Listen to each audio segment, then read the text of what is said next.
یہ ہے وہ جگہ جہاں عباس نے اپنے آپ کو نہر القمت تک پہنچایا۔ تم عباس کے بہت قریبی دوست تھے نا؟ میں نے اور عباس نے اپنی جوانی ایک ساتھ گزاری۔ صفین میں ہم دونوں ساتھ ساتھ لڑے، ایک ہی خیمے میں سوتے تھے اور آدھی آدھی رات تک گفتگو کیا کرتے تھے۔ عباس کی آرزو تھی کہ اتنا طاقتور ہو جائے کہ ذوالفقار علی کا وارث بن سکے۔ وہ مولا علی کی تنہائی کو پورے وجود کے ساتھ محسوس کرتا تھا۔ وہ اس مقام پر پہنچنا چاہتا تھا کہ جب مولا علی کے برابر میں کھڑا ہو جائے تو مولا علی کہیں اب مجھے لشکر کی ضرورت نہیں، عباس میرے لیے لشکر کے برابر ہے۔ ان دنوں ہم دونوں بچے تھے، کسی گنتی میں نہ تھے۔ عباس اس بات پر بہت ناراض تھا، بالآخر برداشت نہ کر سکا۔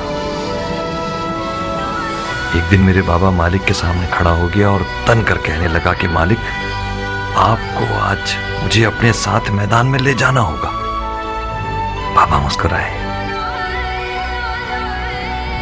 عباس کو مزید غصہ آیا اور شیر کی طرح غرایا کہ مالک، آپ سمجھتے ہیں کہ میں کمتر ہوں؟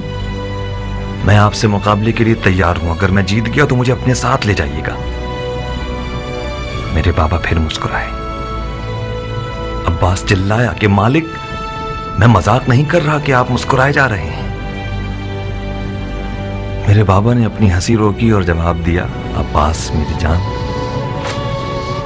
میں جانتا ہوں کہ تم بہت اچھا لڑتے ہو، مگر تم قمر بنی ہاشم ہو۔ تمہیں صفین کی سیاہ راتوں پر چمکنا ہوگا تاکہ وہ چاندنی راتیں بن جائیں۔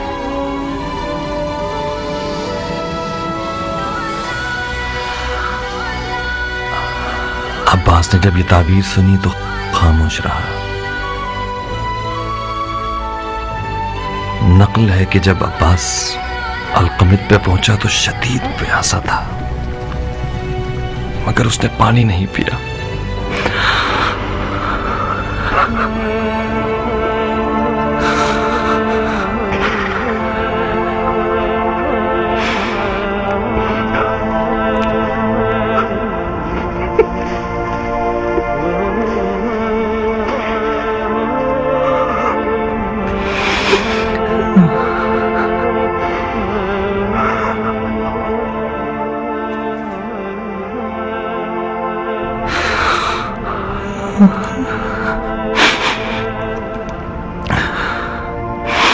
ایک رات عباس پسینے میں نہایا ہوا نیند سے گھبرا کے اٹھا، بار بار اپنے ہاتھوں کو اور مجھے دیکھتا تھا۔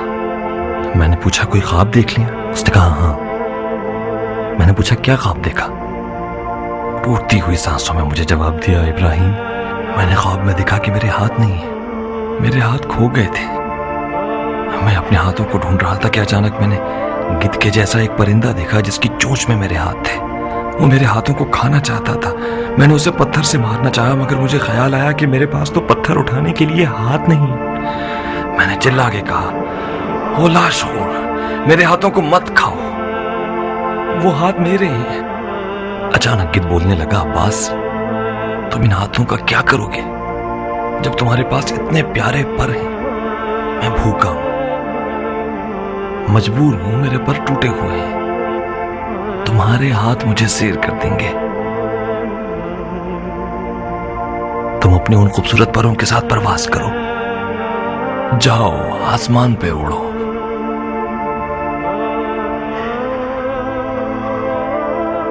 جب میں نے سنا کہ عباس کے ہاتھ کاٹے گئے تو اس کے اس رات والے خواب کی حکمت کو سمجھ گیا۔